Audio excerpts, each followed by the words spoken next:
Okay, so we'll just make a start at this point. So happy Wednesday evening. So this is the week 15, and unlike our original schedule before the spring break, we're actually spending this week looking at the digestive system because of the extension of the spring break by 1 week. So we're running 1 week behind from the initial schedule that we had planned. And just because it's been a really rainy day here in the mountains and it seems that the internet has been a little patchy at times, what I'm gonna do just to play it safe, I'm gonna stop sharing my video image so we have more bandwidth for the actual material that we're covering today. But I just wanted to take a moment to say hi to you also in as much of a person as these virtual sessions allow us to. But like I said, we'll still continue and still do this session. And I think that with the just slides that we're sharing, the bandwidth should serve us just fine. I have already given this session in the morning once, but I wanted to give also the evening session in case I have someone showing up, and in case of also providing you a couple of different versions of this week's material. So for this session, I'm going to try to work through the material a little faster than the morning session, so you'll be able to access the full story, if you wish, from that recording. So what I'm really wanting to spend our time mainly on this session is that we have a look of this week's module, and you'll find out that on digestive system we do have quite a lot of anatomy that we'll be covering. There is physiology as well, but the anatomy really forms the basis for the physiology that we will cover. I also want to make a note about the homework, the assignments for this week. Rather unlike normal, we have now 2 labs due for this session. And then I have a bunch of other announcements that follow more or less the general pattern for the most part that we have done before. So before we get started, I just wanted to share with you that the exam 3 and practical 3, they are pretty much completely graded, but I still want to do one last final round of checks. There's a couple of delayed submissions and so on. So I'm anticipating that at the end of the weekend, after the weekend, I should have those available to you. Of course, there is always a chance of things changing around depending on what's going on, but that's the current plan, and I'll post an announcement as usual once the final grades are available. But just so you know that when you're looking at your grades, what you're seeing now is not yet the finalized version. Well, in most cases, the grades tend to go up on after the manual grading and review that I complete. For this week, we have the assignment components that you're familiar from the past, the LearnSmart quiz and anatomy practical. And the only difference that I really do want to emphasize is the fact that we have actually 2 labs. We'll be looking lipids in first lab, and on the second lab, enzymes. They should be easily accessible, and all of these assignments I have asked that you would try to get completed by the end of this week. So by the end of the Sunday, which is May 2nd, if my memory serves me correct. It's insane that we're already approaching May. Where has this semester gone? Well, there's been a lot happening. And you'll also see the point distribution there at the end of this listing that I provided.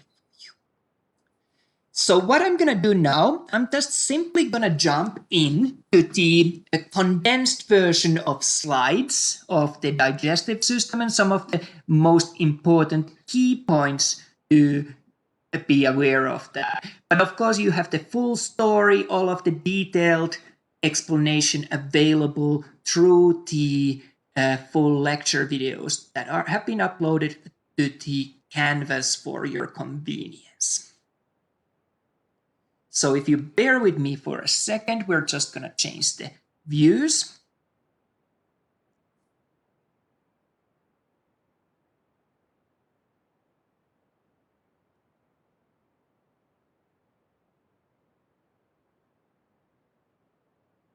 And here we go.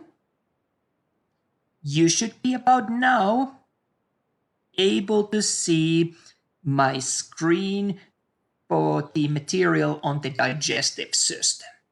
And we'll work through this material in couple of sections. I think there's 3 sections in total. And this first section, really, I want to dedicate for having a look of some of the key terms, movement types, and the layers that are characteristic to the digestive system.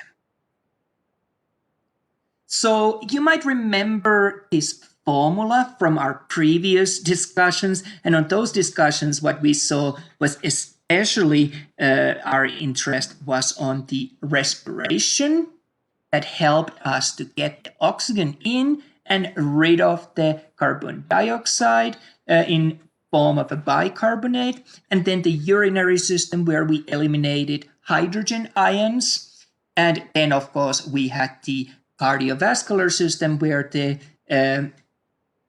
the extra carbon dioxide and water from cellular respiration was transported in the blood as a bicarb using the carbonic acid equation that we have here.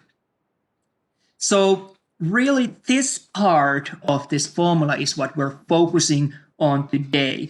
And the big takeaway message, I guess, from there is that we take in sugars, such as in this example, glucose, and we turn it into energy. And in this case, it's going to be ATP, which is the cellular energy currency that we use when we describe these reactions. So that's what your body tries to do. Your body tries to convert energy from the food that we consume. In addition, there's of course going to be other nutrients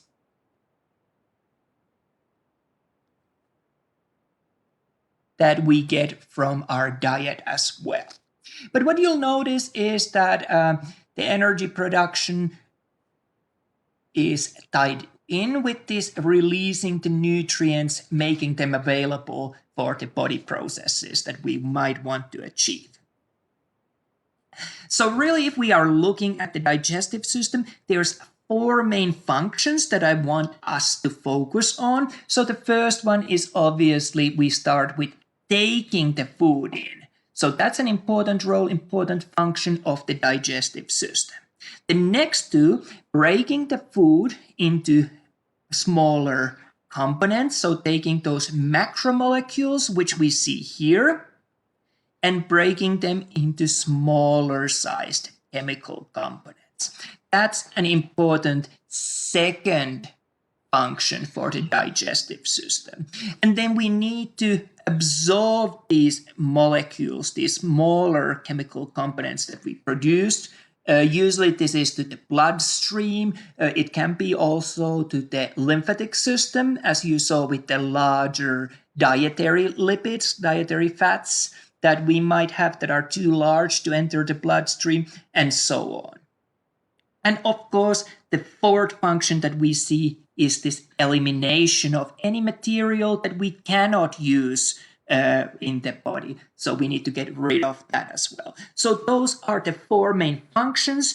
I want to spend a little bit more time on looking at the 2 that we emphasized, the 2 middle ones, because there's a little bit more to that story that I want to mention of. So looking at these 2 middle functions, we are left with terms digestion and absorption. We really should take a little bit of time to review and make sure that we are comfortable and fully understand what these terms mean and what's the difference between. So first of all, digestion is all about breaking larger food molecules into smaller components, either in smaller elements or smaller molecules, as we saw in this diagram here. I circled that with that yellow or orange color. So digestion is literally, if you think about it, the process of breaking the food matter into smaller components. And then the absorption is taking those smaller components and then getting them passed into the body. So in this stage, we have to make it possible, and we have to have those molecules small enough that they're able to cross that plasma membrane that separates them, or those membranes in general, layers that separate the outside world and our intestines from the actual inside of the body. So be sure that you're comfortable with these two terms. So we want to know digestion and we want to know our absorption. So those would be the two that I ask you to be familiar. So we can't have absorption taking place if the digestion hasn't taken place, but digestion alone doesn't get the food into our body. It just breaks it smaller and makes it available for then to be entering to the body. So those are the two terms that are going to be important on this chapter that we will build a rest of the material on. Then there's two different kinds of movements that I wanted to discuss with you. And we have actually used these terms already before. And the reason why we have used them already before is that rather curiously on this version and this textbook that we're using, the digestive system comes after some of the other chapters that are typically covered in other schools and other formats, actually after the discussion on the digestive system. So that's why we're really spending the time to cover these movements only now.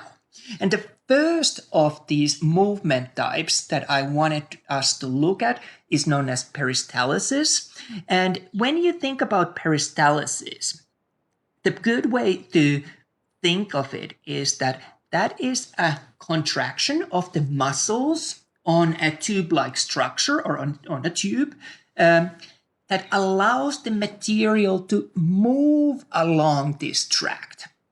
So if you wish, and I'm going to turn on the camera just shortly to demonstrate something. So if you wish to think about it, in this muscle tube that we have here, the contraction happens one step after another in a synchronized wave-like movement. And by having this wave-like movement, we're actually able to move the material along this tube so it's traveling to the direction where we want it to go. And another way to think about this is that especially if you have moved in together with your potential partner or you have people you haven't lived all of your life with, you'll quickly notice that there are two types of people in terms of how they use the toothpaste tube.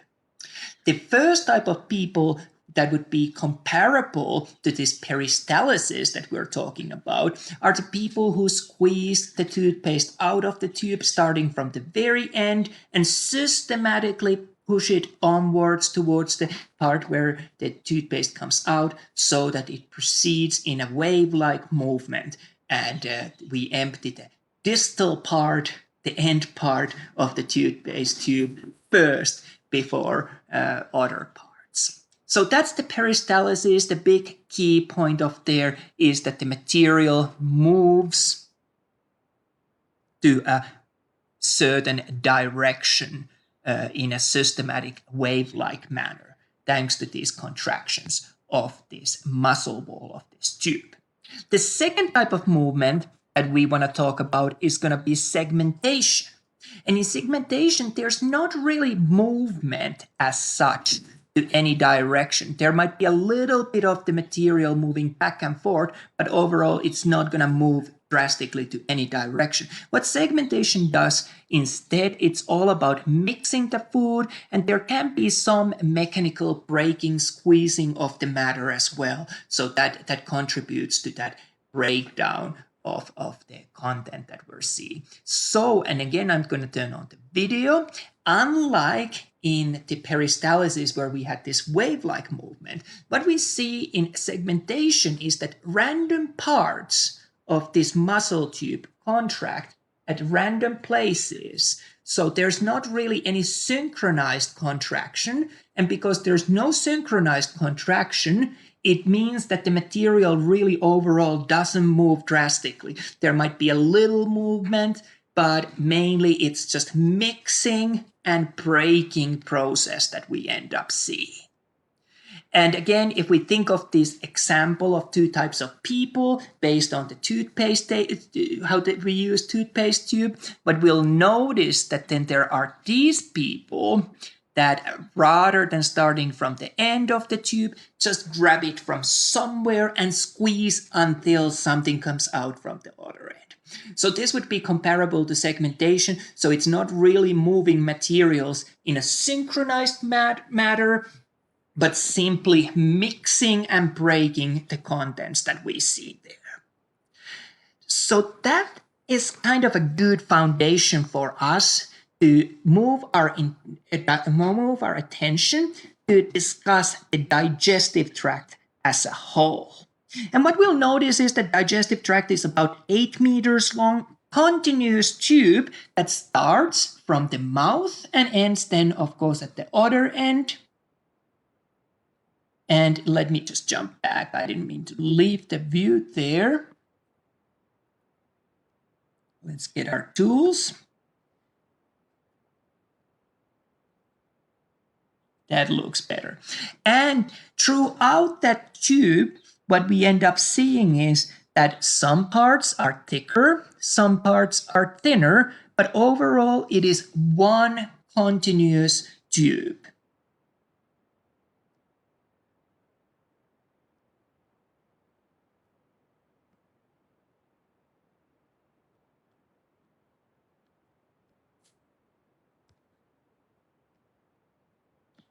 And if we think that it is a one continuous tube, that allows us to notice that even when the food enters to your mouth and then further to the digestive tract, it really hasn't done this crossing to the inside of the body. Even though this tube is located inside of the body, it still hasn't crossed this membrane that we're seeing here, which would allow for the food to really enter into the parts that we would describe as being inside the body. Another thing that I want to discuss quickly is the general structure of this tube. So we end up finding that this tube, at all parts that we saw there earlier on, some thicker, some thinner, some wider, some more narrow, holds in general 4 similar layers at all parts of the tube. And we're going to work through these layers, and we're going to work them through by starting from the middle of this vessel or this tube that we're talking. So the middle of a vessel or a tube is always called lumen, and we'll work our way through from the middle to the outside. Of course, notice that in the exam, this could be presented in an alternative direction. The other thing that I wanted to mention here, another term that you sometimes hear being used about these layers is tunicas. So tunicas are layers that you can put on even in clothing sense. So let's start with our first layer. And our first layer is going to be the mucosal layer, mucosal tunica. And what you'll notice is that it lines the inside of the tube, so in direct contact with the material that would be passing along the digestive tract. So for that reason, it provides protection as this material moves along the tube, kind of protecting the layers that are there underneath.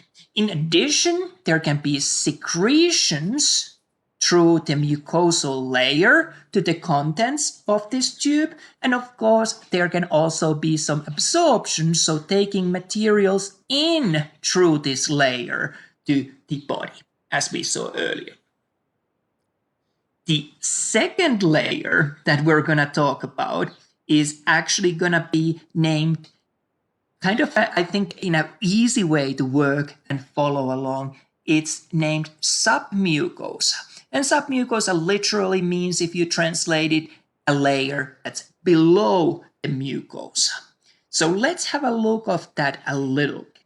What we end up finding on the sub-mucosa is that there's number of glands typically located there, and these glands then release their secretions, as we saw, through the mucosal layer, but the gland itself is typically located within the submucosa.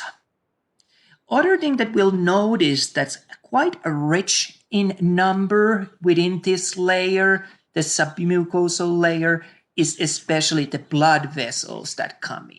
So you'll end up finding a lot of blood vessels on this layer.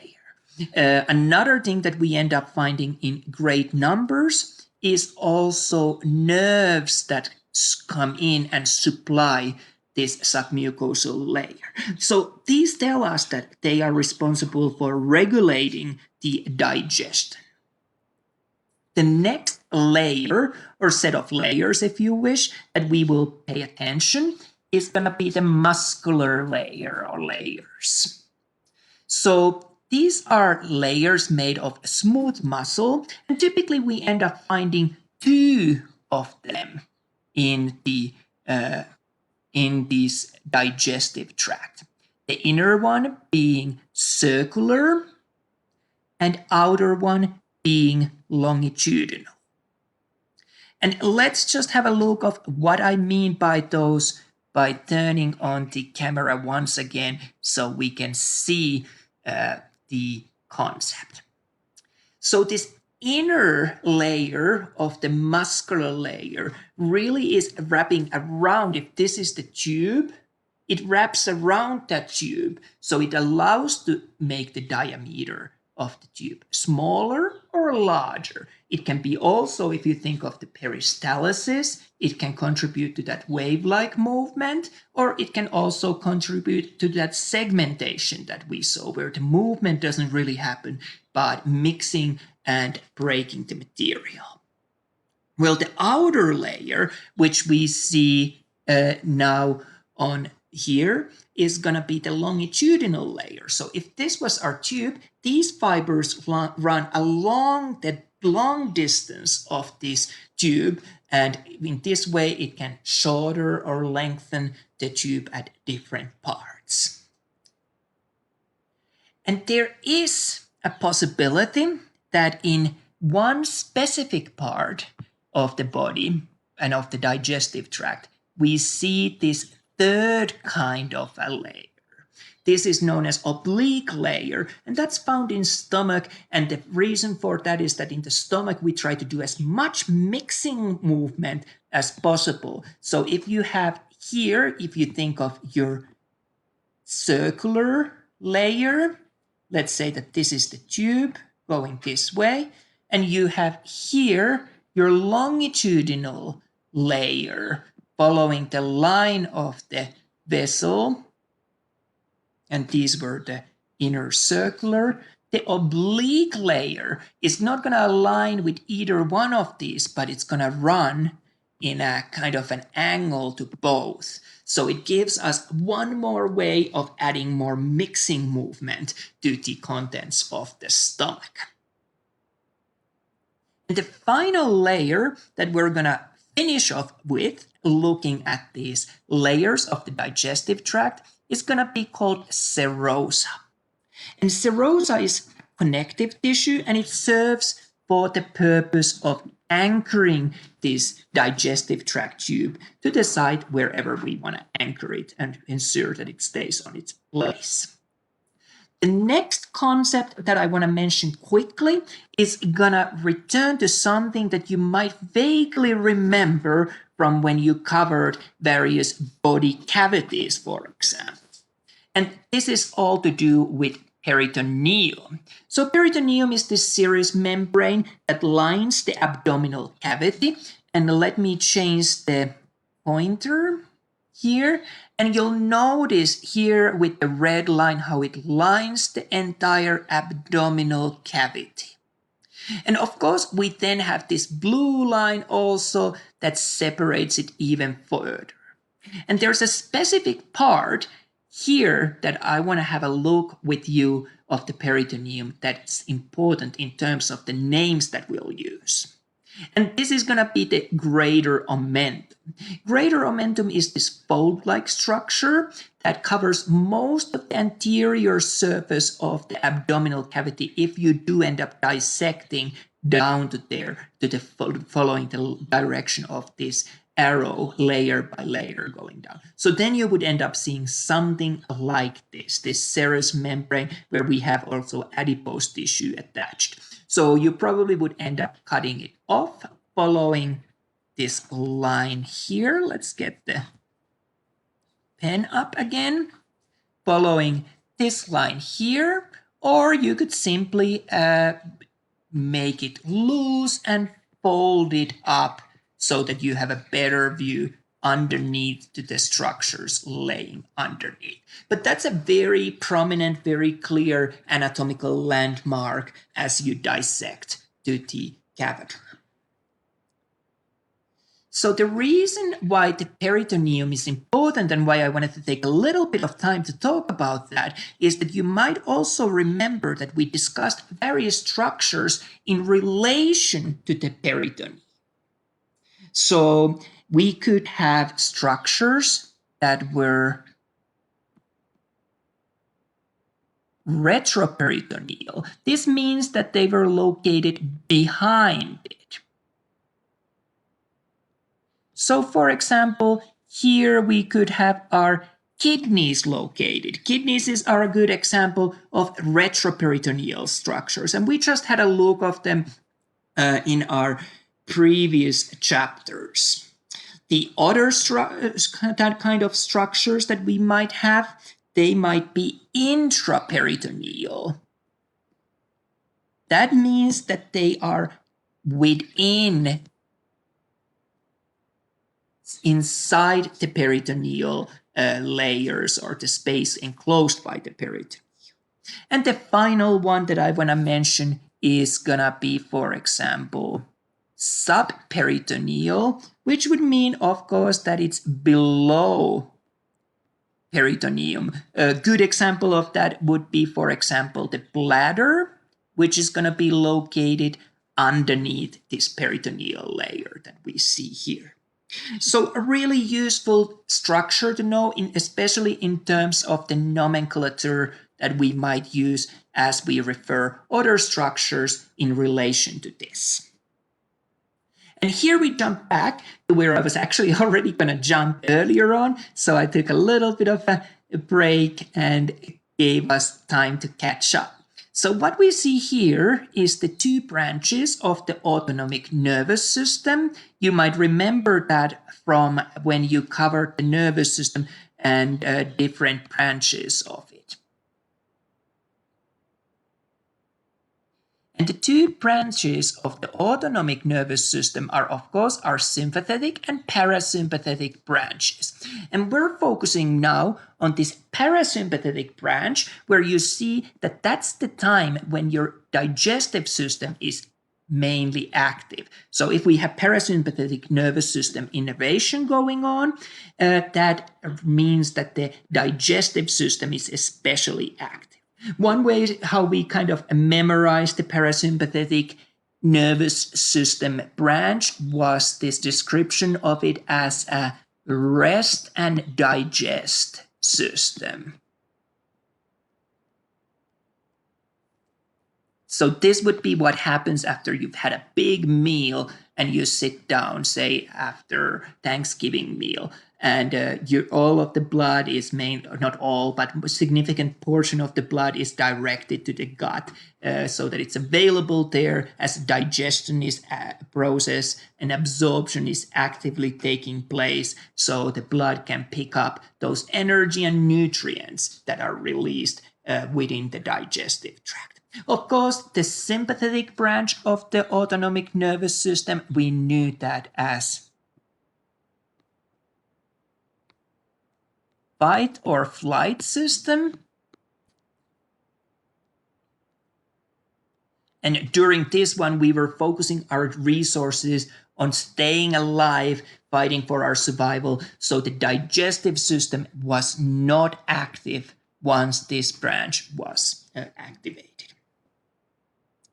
So what I wanted to finish this first section with was this diagram or drawing that we see here, quite nicely showing the vascular supply to the intestines. And what we'll see that there is a lot of blood supply to the intestines in the abdominal cavity. And if you think about why this would be the case, it's all to do that we want this blood that's supplied to this area to catch the nutrients and energy that are being released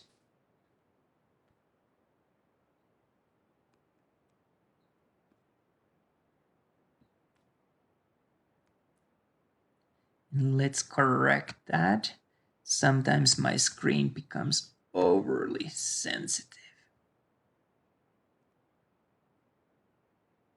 Ooh, I didn't mean to do that.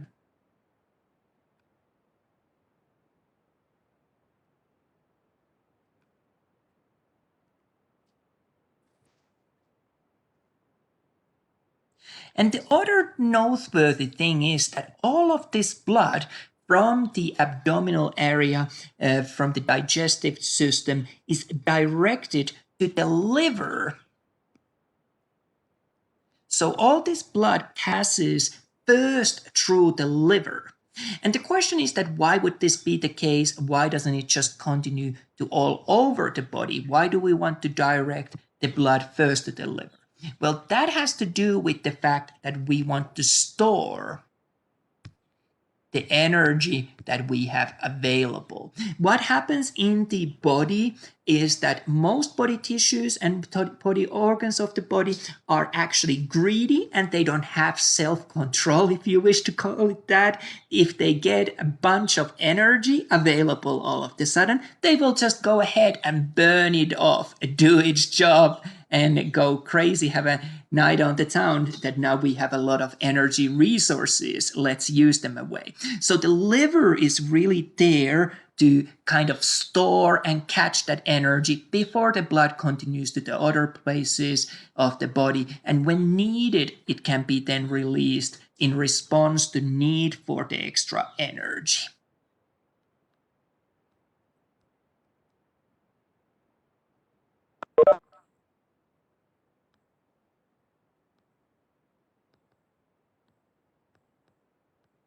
And that really concludes the description of the initial concepts that we had for the digestive tract. And I see that we have a new person joined us. So we're just going through the structures of the digestive tract. And I have simply just initially discussed the general concepts, and they're going to be available as a recording as well for you to check out later on. So you haven't missed a huge amount, and if there's any questions, just feel free to ask.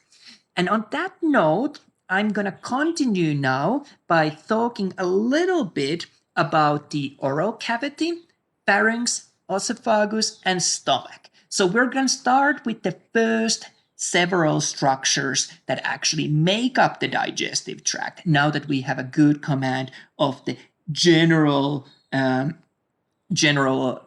themes and general functions of the digestive tract. So my question when I start covering this and when I speak to my students is I often ask from them in this place that where does the digestion really start? And often I get different kinds of answers. Some students tell me that, oh, it's when the food hits the tongue, or some are even more enthusiastic and say, oh no, it's when the food hits the teeth, or some even when it hits the lips. So there's many answers, and I guess that there's a little bit of room for various views about that, but I would claim that our digestion starts already before the food has entered our body. So simply just the sight or smell or even just the thought of the food can trigger are salivation.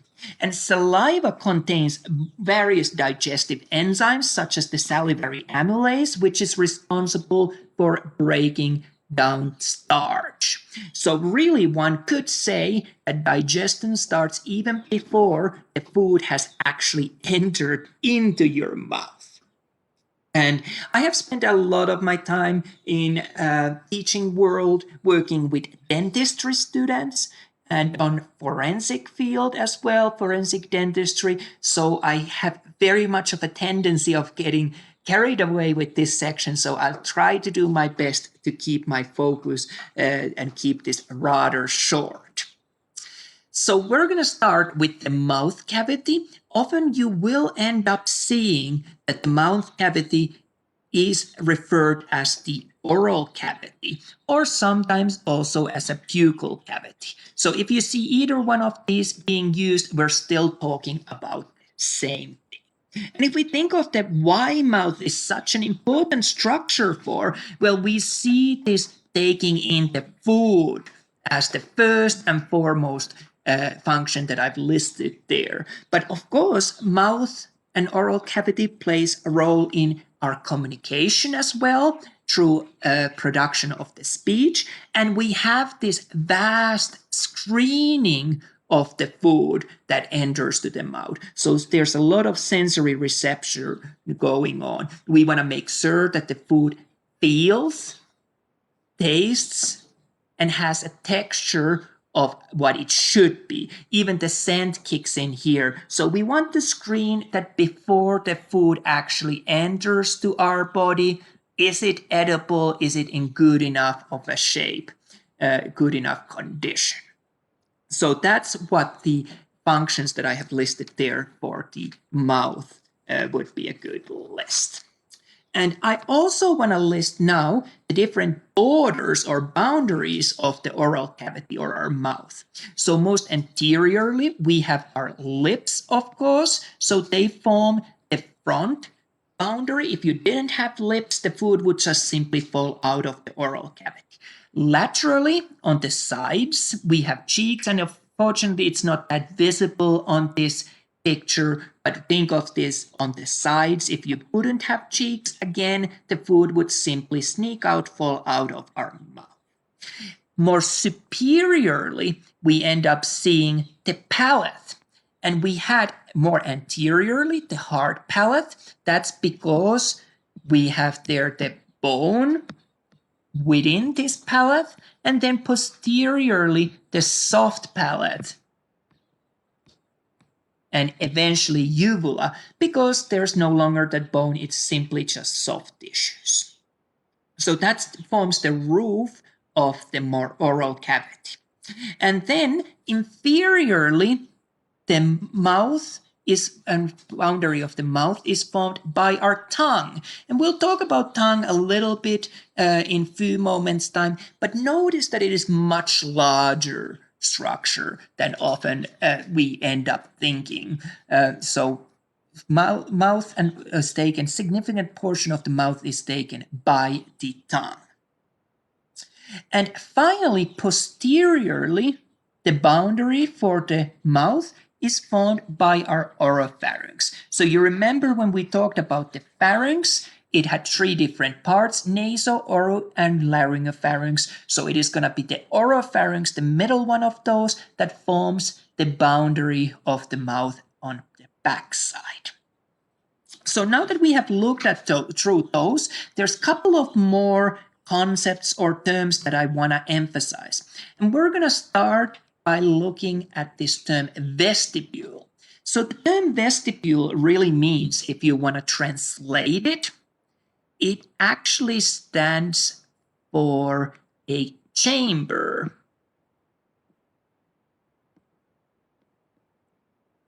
And if you think about it, what do we mean with this chamber? We mean this space between the gums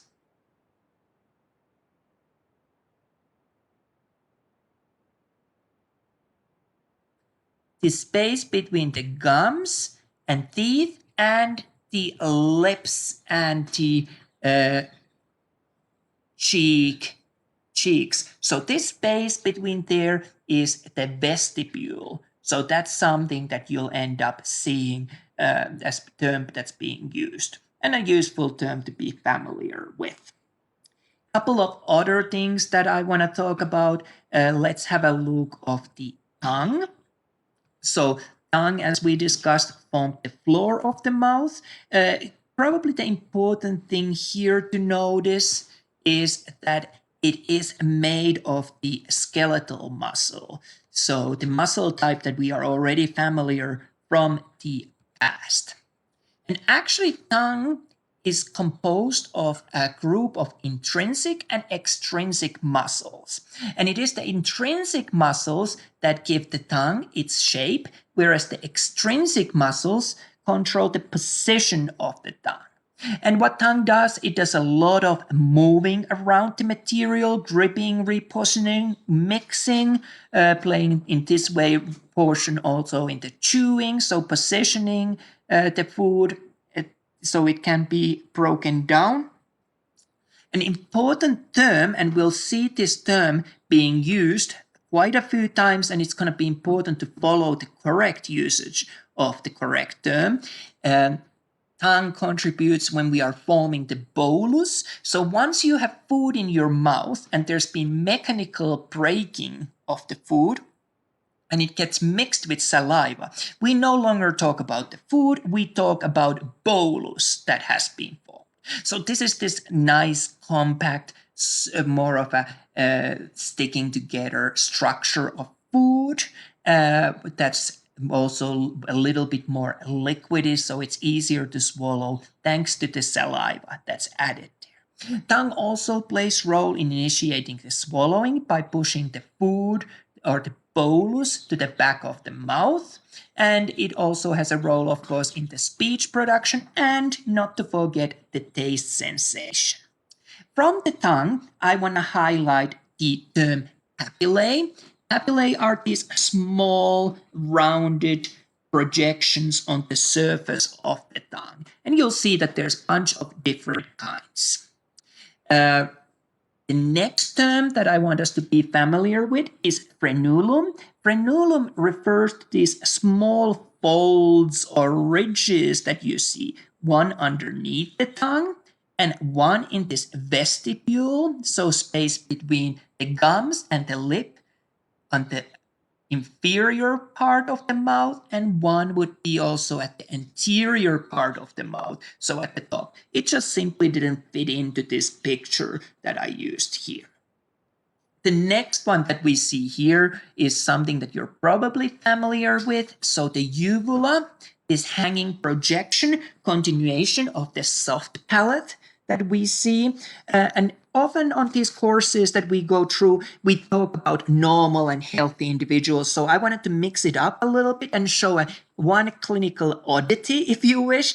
This is a bifid uvula. So this is a uvula that has been divided into two parts. And let me just add it here.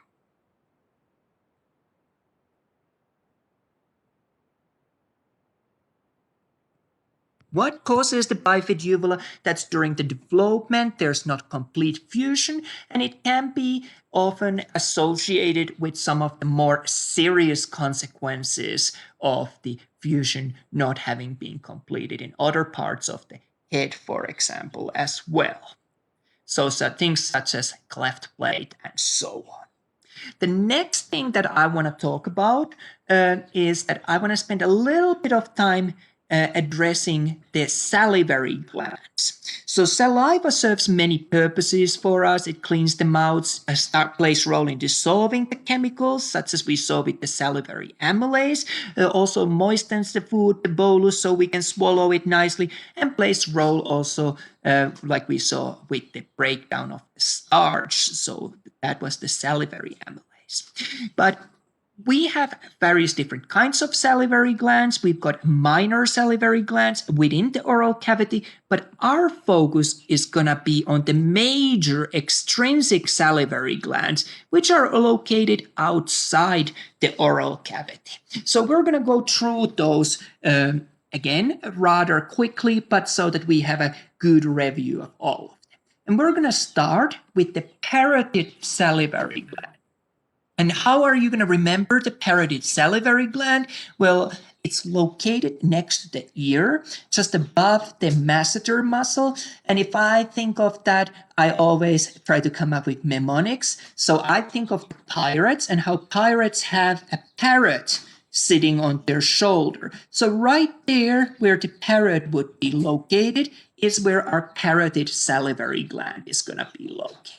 And this is an important gland because there can be excess growth. If there was excess growth there and we would have to surgically intervene, this is a difficult place to mess with because there's so many nerves that run through, and important nerves, especially the facial nerve supply. So there would be a significant risk of unintentional facial paralysis that might result from there. So we typically try not to have to result on an surgery of the parotid salivary gland. You'll also notice that all of these glands have a duct, and this particular duct of the parotid salivary gland opens up next to the second upper molar. And that will become clearer as we review the dentition, but you'll notice that it carries its secretions there. One more thing that I do want you to make a note of mentally or physically about the parotid salivary gland is that the secretions from here are serous. So they're very liquidy saliva that gets secreted from this gland. Okay, and next I want to talk about the submandibular salivary gland. So let's have a look of that. And submandibular salivary gland is located, as the name would suggest, slightly below the mandible. I would rather describe it as being medial to the mandible. So it's still within the mandible, but just in the center part, middle part there. You notice that it has a duct as well, and this duct is going to open at the base of the lingual frenulum. So now that we learned that the frenulum and lingual frenulum is this connective tissue band running underneath the tongue, and the base of it, when we look there, we can actually see two openings, one from each side of the submandibular salivary glands. And the final point about the submandibular salivary gland is that we notice that this time the secretions are a mixture of serous and mucus secretions. So mixture of liquidy and then this thicker secretion as a saliva. And the last salivary gland that we're going to talk about is going to be the sublingual salivary gland. So let's have a look of that. And sublingual salivary gland is located underneath the tongue, just as the name would suggest, and it has multiple ducts that all open to the floor of the mouth. The secretion from here is going to be unlike with the others. It's going to be very mucus, so this thick saliva secretion. So you'll notice that the type of secretion varies depending on which salivary gland we're talking about. And that might be something that would be useful to note if you think on the future exam. So moving on, I guess that the natural question would be to ask how much saliva do we actually produce in a day? And that's about 1.5 liters, so 1,500 milliliters per day. And you might think that that's quite a lot, so why don't we get dehydrated since we produce all this saliva? Well, we don't lose this saliva, it remains within the body, we swallow it, and it gets reabsorbed back to the water content that we have available. And next concept, next set of structures that I want to talk about is going to be our teeth. And we'll end up noticing that we, of course, have our primary teeth, which are the teeth that erupt somewhere between the 6 months and first 2 years of your life. These are also known as milk teeth or baby teeth, if you wish, and there's plenty of those. Then once the child enters to the age anywhere from 6 to all the way to 12 years, the permanent teeth start to come true, and there's going to be 32 of those in total. And as they come true, we lose then the primary teeth. And this pattern, how they come true, is very predictable. So it can be used actually in forensic uses to age the skeletal remains of the individual. So we can simply, by comparing those teeth that the skull has, work out the pretty accurate estimate of the age of an individual. And of course, the teeth tell then also a lot of other information about the lifestyle conditions where the individual has been growing. So when we are studying the teeth, I'm all about making life as easy as possible. And you notice that I approach the study of the teeth by dividing the mouth into 4 quadrants. So 4 pieces. And as long as we study one of these, we can then repeat it as mirroring to other parts of the mouth. So you only need to learn one quadrant, and you can then apply that information as we move forward. We're going to start by talking about incisors. So for one single quadrant, there would be 2 of those. And incisors are especially well adapted to things like biting an apple and so on. So you'll notice there are these kind of a chisel-shaped structures, if you wish to describe them as such. The next ones are going to be our canines. So moving from the anterior midline that we saw here, moving from there onwards, there's going to be 1 canine in each quadrant. And these are especially well adapted to tearing meat. So they're kind of sharp-ended, sometimes come a little bit higher than or lower than the other teeth. So they're sometimes a little more visible than the other ones. And these are probably a result of our evolutionary past of eating heavily meat-based food. And you'll notice that especially now that we had the Oscar Gala, the Academy Awards just recently, Hollywood actresses and actors, you don't notice them having as sharp canines as rest of us. That's because for aesthetical reasons, some prefer to get them sanded down. But we all have canines, and they normally all are visibly sharper than the other teeth, thanks to their function. Then the next set of structures that we're going to talk about is going to be our premolars. So there's going to be 2 of those per quadrant, sometimes also known as bicuspids. And if you look at them, they're somewhere in between the shape of the molars, which we will talk next, and the teeth that we have looked at earlier on. So they're kind of the odd middle layer there on the transition. And the final one that we'll see is going to be our molars, 3 of them per quadrant. And molars are really well adapted to this grinding function. So we position things in between and can then crush and grind those food matters that are placed there. We have a bunch of strong muscles of the jaws as well available for this process, putting the force especially on the molars. And having said that, I'm going to move on by looking at the tooth structure in just a general level for a single tooth. And we're going to start by looking at the crown. So crown is all these parts that are located above the gum. So we're going to look at all of those structures. And we're going to start with the emenal, and that's the hardest layer, one of the hardest, if not the hardest, that we can find in the body, that covers the rest of the teeth. And this is what we're worried that we don't want to lose, because it is the most protective layer as well for the tooth underneath. Then we have a dentin, which forms the bulk of the teeth. It is not quite as hard as the previous layer. So if we have dental erosion through the previous layer, it is likely that that would damage also this dentin layer and much more easily.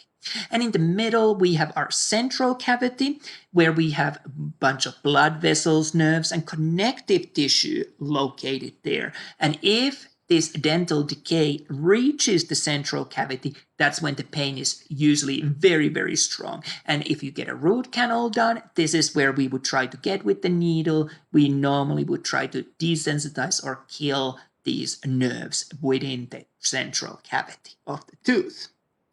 Having said that, now I think it's a good time for us to look at the root of the mouth, or root of the teeth. So we talk about root in terms of when we discuss these structures that are located within the jawbone, so within the mandible. So we'll have a look of those as well. And there's only two that I really want to emphasize here on our level. The first one is the segmentum, and that does what the name kind of suggests. It cements the tooth to this socket that we have within the bone. And then from there, we also notice the periodontal ligament, which serves the purpose of anchoring the tooth again to this bony socket that we have available. And now we're ready to look through just quickly pharynx. I'm not going to spend too much time on that. That's a little bit more of a review from what we've seen before. So you remember pharynx could be divided into three portions: nasopharynx, oropharynx, and laryngopharynx. Well, for us, we're only interested on the oropharynx and laryngopharynx when we talk about the process of digestion and digestive tract, because these are the only parts where the food should go. It should not go to the nasopharynx. But what's noteworthy to notice that these parts are shared by the digestive and respiratory system. So it's not just the food and fluids that pass there, it's also the air to the lungs. So we must take turns on those.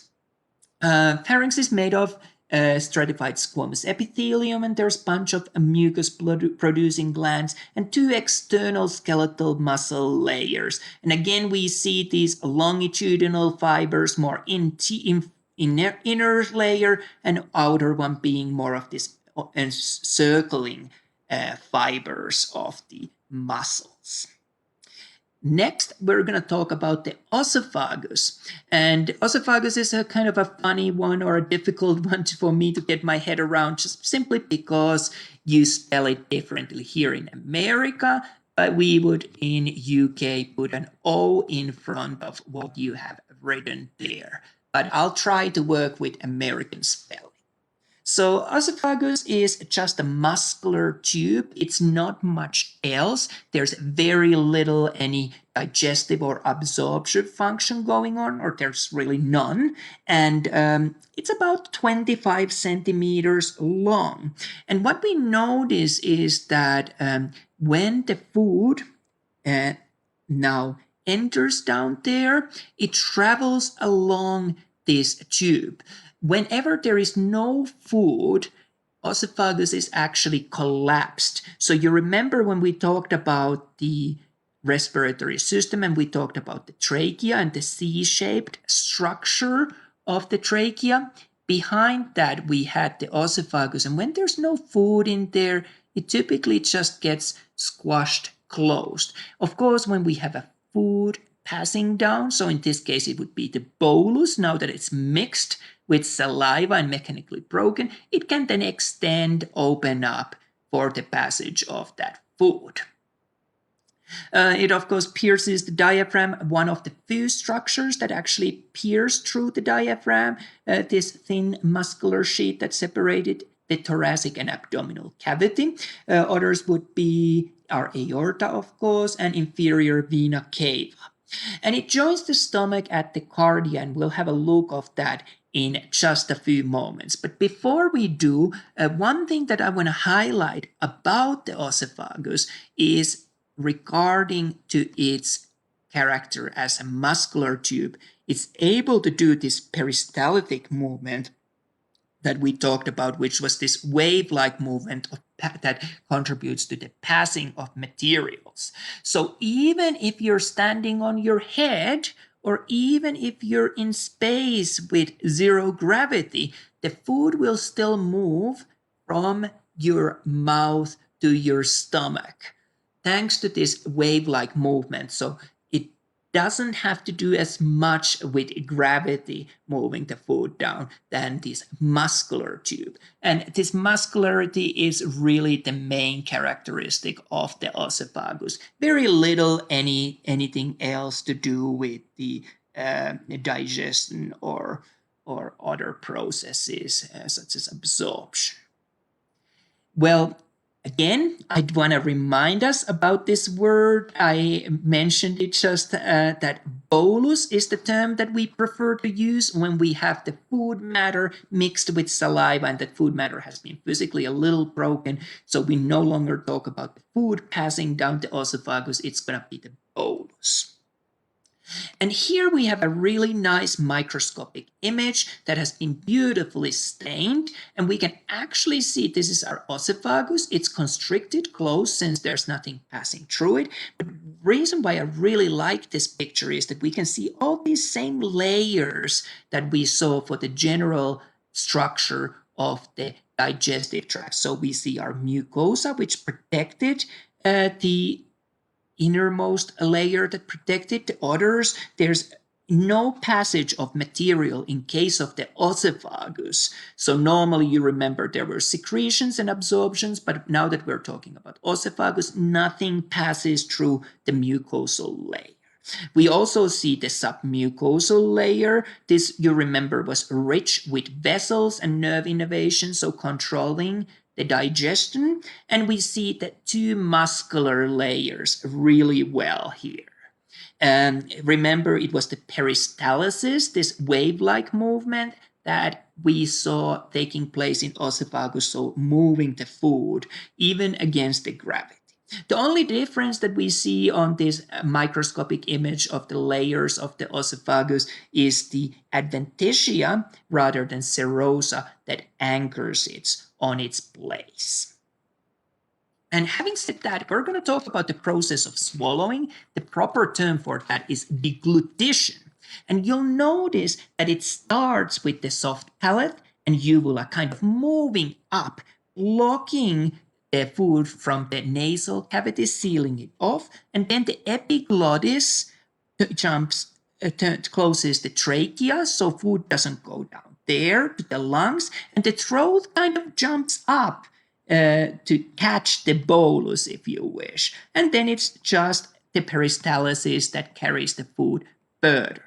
So one good question that I have asked in the past in the exam has been that, is deglutition voluntary or involuntary? Are you able to control, or does it happen against your control regardless of your desire, the swallowing? Well, the truth is that the first part of the swallowing is voluntary. So that you are able to control, but once the deglutition has started, the swallowing process has started, once it's been initiated, you cannot stop it, so it now is involuntary. And that's because once this process starts, it would be challenging, probably life-threatening, if we would stop it from proceeding ahead. Now we are ready to move on to have a look of the stomach. And stomach really is this temporary storage pouch, if you wish, where we keep the food matter, and there's also some chemical breakdown that starts here. If you wish to describe it, it's a little bit like a J-shaped structure, about 20 to 30 centimeters in length, just below the diaphragm on the upper left part of the abdominal cavity.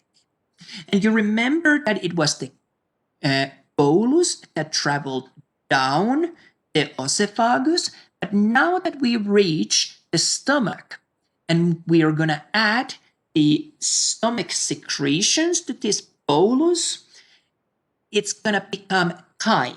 So the term that we use moving onwards from the stomach onward for the food matter, it's chyme. And chyme is a little bit more liquidy than the bolus, thanks to all of those secretions that we have added in. And if you look at the stomach volume can change significantly from 50 milliliters all the way to 4 liters, depending on whether it's empty or full. And this is largely thanks to these structures known as rugae that you can see here. So these are stomach mucosal folds that kind of help to pull it a little bit close together when empty, and then they stretch out as the stomach stretches, so giving it a chance to grow bigger as needed. At this point, I want to review the different parts of the stomach, and we're going to start following our path we saw here on the green is our oesophagus. It would be coming down, and we just covered that. Well, where oesophagus joins the stomach, that part is known as the cardia. So cardia is the first part where the oesophagus joins the stomach. So it's the first part of the stomach that we want to notice here. Above the cardia, so the most superior part of the stomach, is going to be our fundus. And fundus is an important structure for us to be aware, especially for this fact that it goes higher up and the level where the oesophagus joined to the stomach and cardia. So this means that air, other gases can build up to this area of the fundus. So often if you do medical imaging, you can see some gases having built up there. The next structure or next part of the stomach that we're going to look at is going to be the body of the stomach. So majority of the stomach is known as the body, and right at the distal end we will then see the pylorus, and pylorus can be further subdivided to the pyloric antrum and pyloric canal, but I wouldn't expect you to know that level of detail. Just know that this reddish part on this diagram is going to be our pylorus. And of course then from the pylorus the digestive tract continues, and it's going to continue as small intestines that start right after the stomach, and we will look at them separately as their own section. I want to add to this diagram though 2 sphincters. First of all, I want to add what's known as the lower esophageal sphincter. So this refers to a muscle band structure that's right at the end, the distal end of the esophagus, right before the cardia. And the function of this is really to prevent the backflow of stomach acid to the esophagus. This is what we know as heartburn. And heartburn really is a wrong term to describe it because there is nothing to do with the heart. It is stomach acid that's irritating the esophagus wall. And what can cause this is, for example, excess food or drink, obesity, pregnancy, running. And what you'll see here is that if this heartburn is prolonged and doesn't get treated, doesn't get dealt with, you see these esophageal ulcers can start forming. So if you do get regular heartburn, do get that addressed. Try to stop that from happening because you otherwise risk the formation of ulcers on your esophagus. And if you still keep going, even if you have plenty of ulcers in the esophagus, that has a risk of making you more prone for the esophageal cancer. So just a small heads up there if that becomes chronic. Do get it taken care of. Other concept that I wanted to highlight here is the pyloric sphincter. So pyloric sphincter is located at the distal end of the stomach, separating the pylorus that we saw from the small intestines here. And what's nice with the pyloric sphincter is that this is actually an anatomical sphincter, so we can see muscle band here, whereas the lower oesophageal sphincter that we just talked about, you can't really tell it anatomically, it's just more of a physiological sphincter. And having said all this, I think I want to add two more structures I want to add to our discussion here on the more medial aspect are lesser curvature, and on the more lateral aspect, the greater curvature. So those would be useful to know as well. I also wanted to mention the hernia. We're not going to spend too much time talking about hernias, but you remember hernia was whenever we had something, organ or tissue, bulging through opening that it shouldn't be going through. So here we have the stomach penetrating through the diaphragm to this space superior of the diaphragm. And there's many different types of hernias, and they can be asymptomatic, but they can also become an issue depending on the severity and so on. I do want to mention while we're talking about the stomach, I want to remind us of this third layer that we saw only here, nowhere else in the digestive tract. And this was this oblique layer. So it's the fibers that run to the direction that neither these longitudinal or circular fibers did run. So it adds another direction to these longitudinal and circular ones. So we're really optimally able to mix up the material that's in the stomach. So we're ensuring that we get as much movement mixing as possible generated there. Okay, I want to now move on to the physiological side of the stomach and talk about the stomach secretions. And what we'll notice here is that the stomach lining is made by the simple columnar epithelium, and within there we find these gastric pits. And these gastric pits are kind of these drops, if you wish to describe them, on this simple columnar epithelium tissue. Within the gastric pit, we then see gastric glands. And these gastric glands are responsible for producing gastric juice that then gets secreted out to the stomach. It's about 3 liters per day that we secrete gastric juice. So quite a bit, I would say. And let's have a look at these secretions in a little bit more detail, listing the most important ones that we should know about.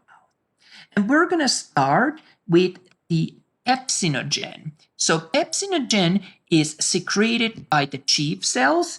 And what's interesting about pepsinogen that it is actually inactive as it's secreted. So we need to get the stomach acids from the parietal cell to be able to activate the pepsinogen into pepsin. And pepsin is responsible for the protein splitting in its active form.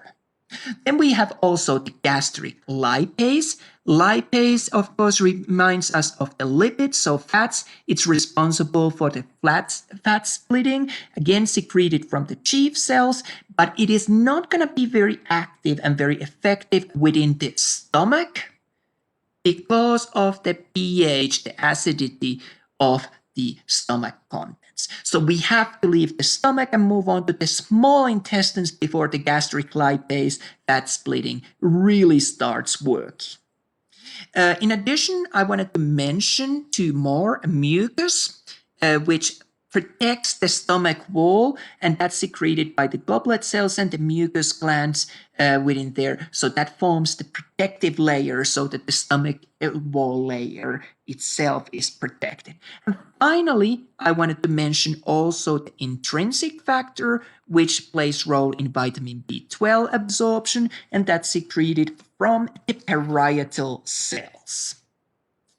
Well, from the point of view of clinical relevance, I thought that it's nice to throw in some of that here, and I've pick an example of the gastric ulcers. So gastric ulcers are what we get if the stomach layer gets broken, so this lining. And this comes with many risks. So the damage to the wall can result in inflammation and bleeding. Also, bacteria are able to spread through that, and certain drugs such as aspirin and taking large quantities of aspirin make you more likely to develop gastric ulcers. So something to bear in mind. And here I have the listing of the regulation of the gastric secretions. It can be divided into 3 phases, and we're going to go through these just quickly. So the first phase, it is the cephalic reflex phase, refers just to the seeing, thinking, smelling, even tasting the food matter. About 3 to 4 hours after that, we move on to the gastric phase. And gastric phase is stimulated by the stomach wall getting distended and certain chemicals such as proteins being present, caffeine, low acid, then causing gastrin to be released, which then causes the hydrochloric acid, the stomach acid, to be released. Inhibiting factors for the gastric phase would be, for example, the low pH, if we have very acidic contents, or if it is the time between the meals, for example. And the final phase that I wanted to mention here is the intestinal phase. So this is first stimulated and then inhibited. So let's have a look of that. The stimulation could be, for example, by the food entering to the small intestines, which encourages for more production. Whereas inhibition is, for example, through the wall of the small intestines, especially the duodenum being stretched, acidity of the small intestines, and also the fatty content of the food that has been consumed. So we need more time to digest this fatty content that we might have. So this keeps the amount of the material in small intestines manageable, and it acts through the reflexes. Now that we have discussed about that, I have added this kind of an interesting question that I think is always worth of considering. Why stomach is not well adapted to the absorption? So we found out in our previous discussion that stomach is really not a great site of absorption. Some digestion starts there and more digestion continues once the material leaves the stomach, but there's really no absorption. That's mainly because of these 3 reasons that I've listed here. First of all, the highly acidic environment of the stomach, and also the lack of villi. So we would need to have these microvilli to give more surface area for the absorption to happen, and we don't end up finding that in the stomach wall lining. So it's not optimal for that reason. And finally, it is this thick mucus layer, which was to protect the stomach wall lining itself from being eaten away or damaged, and this also causes a blockage or a layer that's really hard for the food material to pass, so absorption becomes difficult. So this is the reason why it is actually the small intestines where the absorption happens. So I wanted at this point remind us from these terms that we have been talking. We remember that we started with food. That was the matter that we took into the mouth. But as soon as it entered to the mouth and we started doing our mechanical breaking of that, and we added the saliva, we started talking about the bolus. And when the bolus reached the stomach, we now talk about chyme. So we added the hydrochloric acid, the stomach acids. Hi, Professor. Yes, how can I help you? Yeah, so I'm trying to use my phone. I'm using my phone for the classes, but I can't see anything anymore. You can't see anything anymore. Well, I'm sharing the PowerPoint that we're reviewing, but I would probably recommend that it might be useful for you to actually look through the recording on the YouTube. Maybe that works better, or if you log out and log in again, Yeah, sometimes maybe I should try leaving the meeting and joining again. you can try that. Because I was seeing it before, but it just like went off. That's weird because nothing has changed at this end. Give it a go and log back in. I'll wait here for you. And if that fails, then you will have the recording available for you as Okay, well. But okay, I'll stay put. okay. Thank you. Yeah, it happens sometimes that we have these technical challenges. So let's see if we're able to resolve this. Unfortunately, it often is that trying to reboot or trying to log back in is what helps the most. I used to work with highly expensive MRI scanners. And even with those, the first advice, if you got run into the problems from IT help desk, usually was that have you tried turning it on and off? Which I think is amazing on an apparatus of that expense. But often that helps, and if it doesn't help, fear not on these classes. That's why I provide you the full lecture videos, and I also provide these review sessions. I record all of those, so you're able to check those out later on as well. And of course, like I've said to you guys before, I'm happy to facilitate one-on-one or group or even the whole class sessions on request. So I'm here to help in any way that I can. And of course, we then have our tutoring services. Now, during the pandemic, when we've been out of the college, we've been doing that through the virtual setting in the form of Cranium Cafe. So remember that that's one more resource that's available to you. And as we are waiting for our last member to join us so we can check whether the screen starts getting shared again, I just want to show the last term. That's the new term that we have not discussed yet. So once the chyme enters to the large intestines, and remember chyme was more liquidy. Once it enters to the large intestines, we start removing the water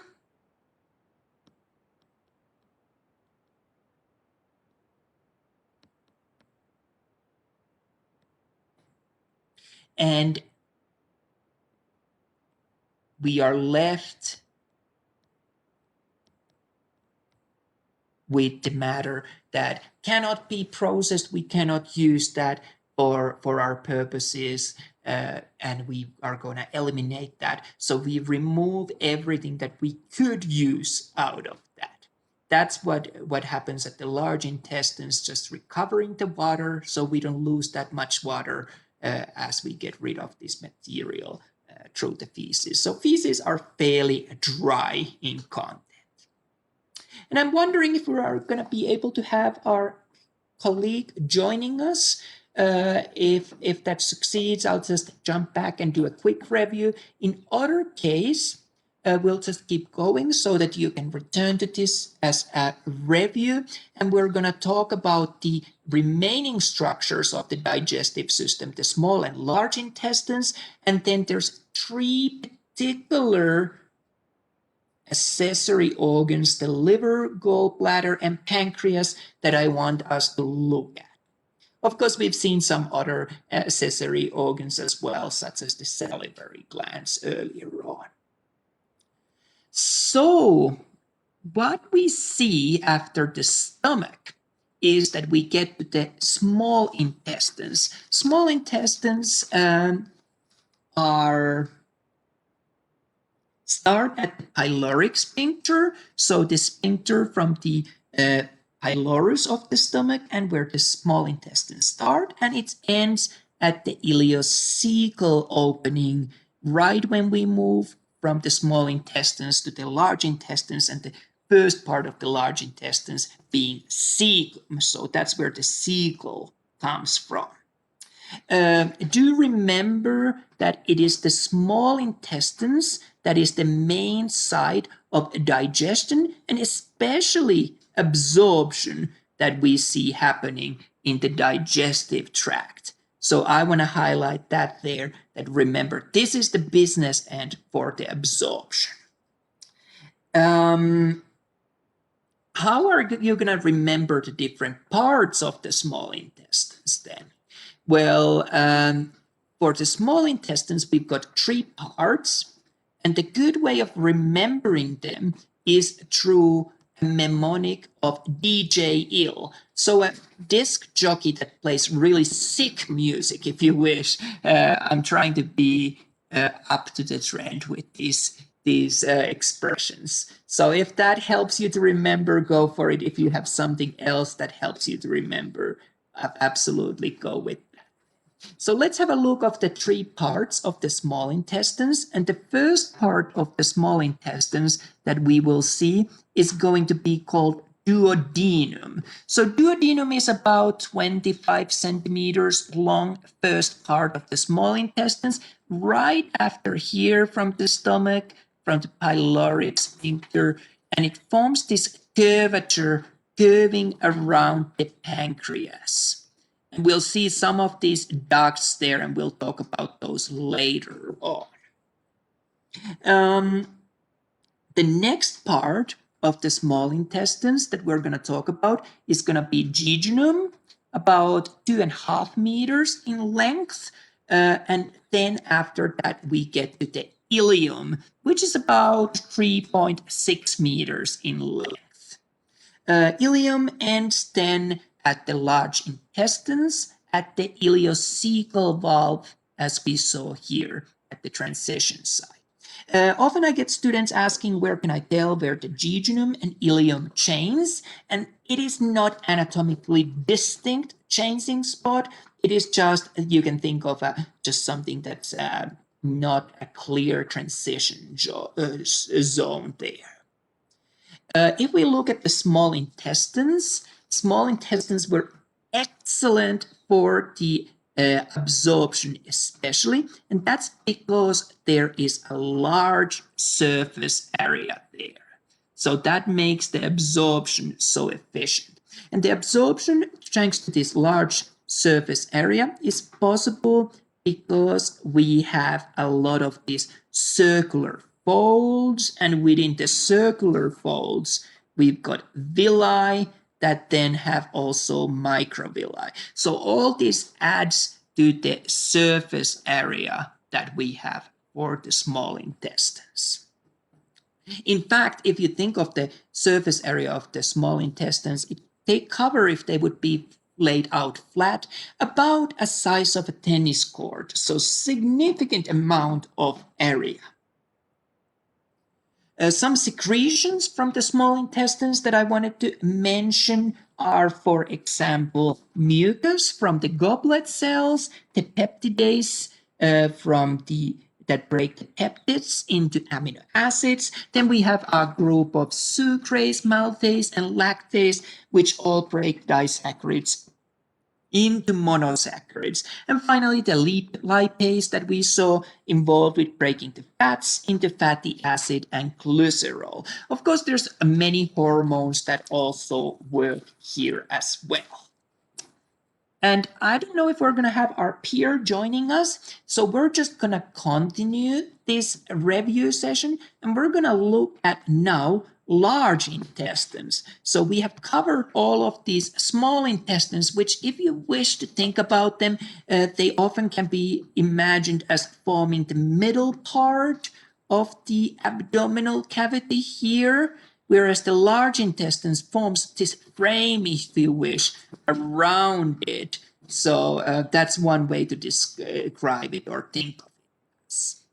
So the first part of the large intestines is known as our cecum. So cecum was the first part right after the ileum of the small intestines. So that's why we had this sphincter, this transition point here, known as ileo after the ileum,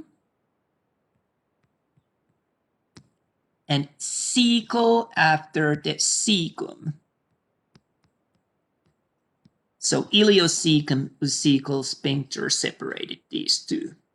Other noteworthy part that comes out of the cecum is going to be our appendix. So appendix is this small hanging portion that comes out of the cecum. We discussed earlier on that it's most likely just an evolutionary remain, and we do know that they are susceptible for blockages. So here you can see a removal of appendix due to the inflammation in there. Now we are ready to look at the colon, and colon really is the largest part of the large intestines. And for the colon, we're going to actually identify 4 different parts. So here we see, just as a recap, our cecum, we see our appendix, and now we're ready to talk about the rest of the large intestines. So the first part of the colon is going to be this part on the right side of the body, a lateral side. That's going to be known as our ascending colon. So that's the first part to note. After that, we have a transition at the more superior portion of the abdominal cavity from our right side to the left side, and that's going to be transverse colon. So that crosses from one side to another. And then, and I'm going to have to move a little bit of some of the windows that I have here, then we have on the left side coming down from superior to the inferior portion of the abdominal cavity, our descending colon. So coming down. And finally, our sigmoid colon. One way how I think of the sigmoid colon and how to remember it is that it does look a little bit of like an S letter if you have some good imagination. And I certainly do have good imagination. So if you look at these all, ascending colon is about 20 centimeters in length, then transverse about 45 centimeters, descending 30 centimeters, and sigmoid colon about 40 centimeters. So in all together, I would say that the colon is about 5 feet long. And finally, we have, of course, our rectum for controlling the passage of the feces from there. We, of course, have also the anal canal and anus. The function of the large intestines really, and the function that we're going to be focusing on, is the reabsorption of the water. We saw in our earlier chapter about the interconnectedness of the water and electrolytes, that where water went, electrolytes followed. So we do also reabsorb electrolytes at the large intestines. Of course, we also have a good amount of intestinal flora, beneficial flora within the large intestines, and the production of the feces then as the final product. So all this material that cannot be used once we have removed the water from it.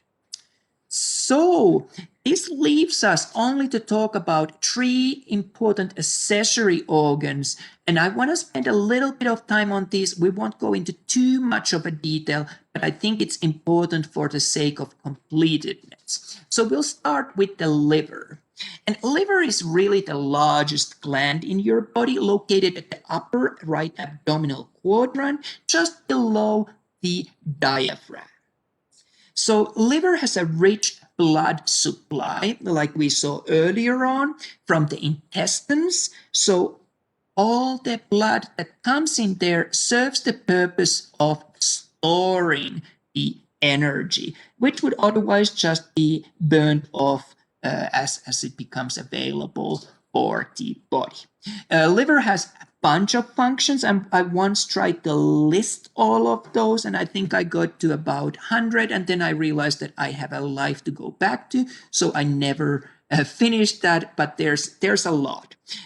For our purposes, we can think of, for example, the metabolic purpose of storing energy, storage also of the glycogen and vitamins, filtering the blood, removing old red blood cells, detox functions such as the alcohol and drugs being removed. And for our purposes, it is gonna be really the production of the bile that we're gonna be interested in. And on that note, I wanted to highlight a couple of the ducts here that we see that are going to be especially important. And let me just change the color for this highlight of the bile to be a little bit more consistent to a green color. So the couple of ducts that I wanted to discuss, first of all, here we see the common hepatic duct coming out from the liver and traveling all the way to this division point that we can see here. From this division point traveling to the gallbladder, we have cystic duct, and then finally from this division point to the hepatopancreatic ampulla within the duodenum, we have our bile duct. And next, I'm going to take a couple of minutes to talk about the gallbladder. So gallbladder is often something that I find many people get confused. They tell me that it would be the gallbladder that makes the bile, and that is not the case. So gallbladder's function is simply the storage and concentration of the bile. Bile was produced by the liver. So don't fall for that misunderstanding. I wanted to mention also the gallstones, which are basically when the cholesterol escapes the bile and then starts to crystallize. So can be an issue, and various levels of issue and various treatment options. And the final structure that I'm going to cover is going to be our pancreas. So let's wrap up our session by looking at that.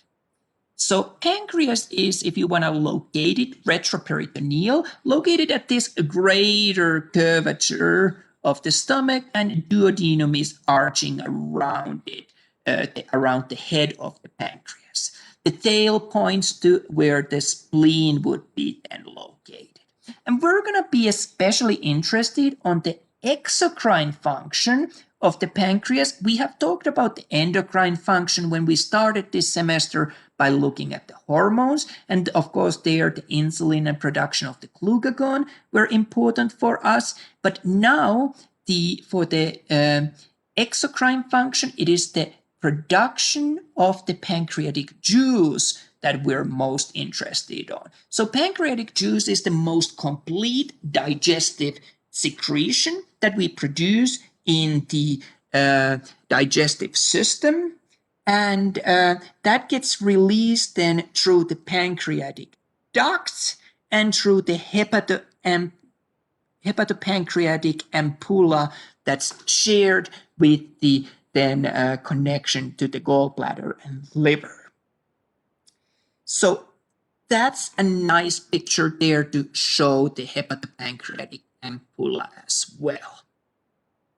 And on that note, we have covered everything that I had about the review of the chapter material. So what I'm going to do now, I'm going to jump out of this presentation. So bear with me just for a second as we change the views. And we're going to go back to where we started, just to wrap up the few final things that I want to share with you.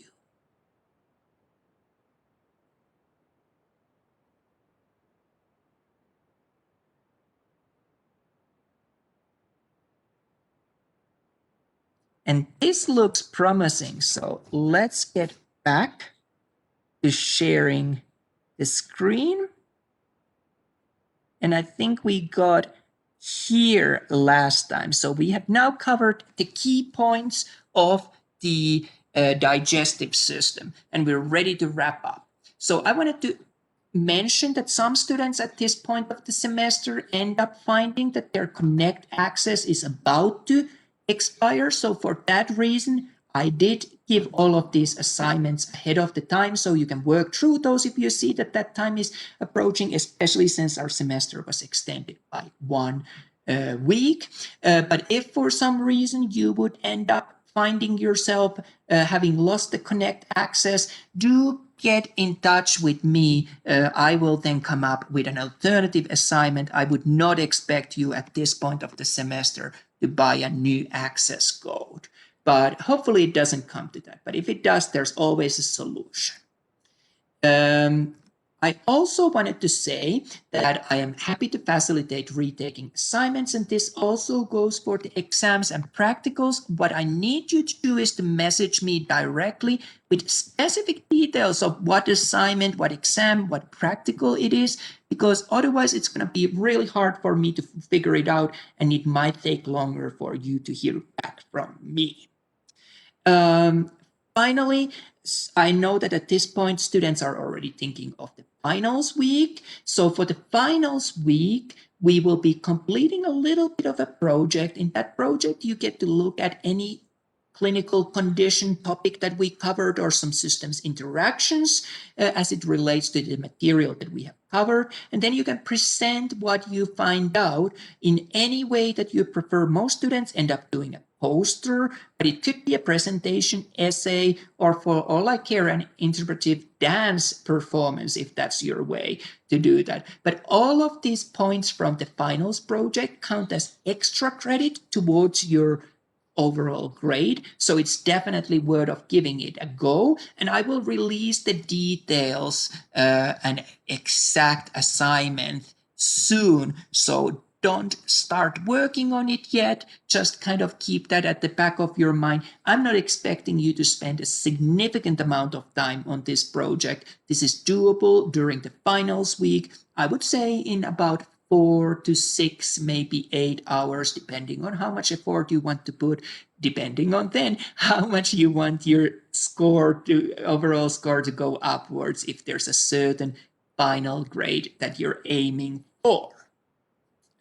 And finally, I wanted to remind you of the tutoring through the Cranium Cafe. So that's the virtual tutoring service that's been available for you throughout the entire semester. And of course, I'm available for you as well. And if you have any questions, feel free to contact me. The Canvas messages is usually the best. I'm more than happy to facilitate also one-on-one and small group sessions outside these weekly meetings that we have. And that really completes all of the objectives that I think we had for today. Just remember that we had those 2 labs that I'm asking you to complete as well.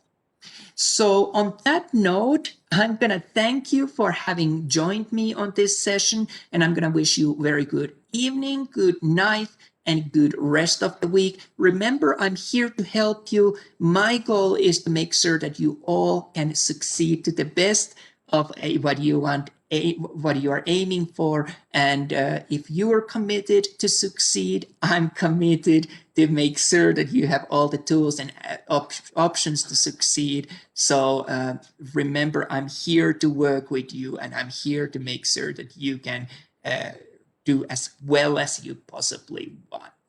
On that note, I thank you again, and I wish you very good rest of the week.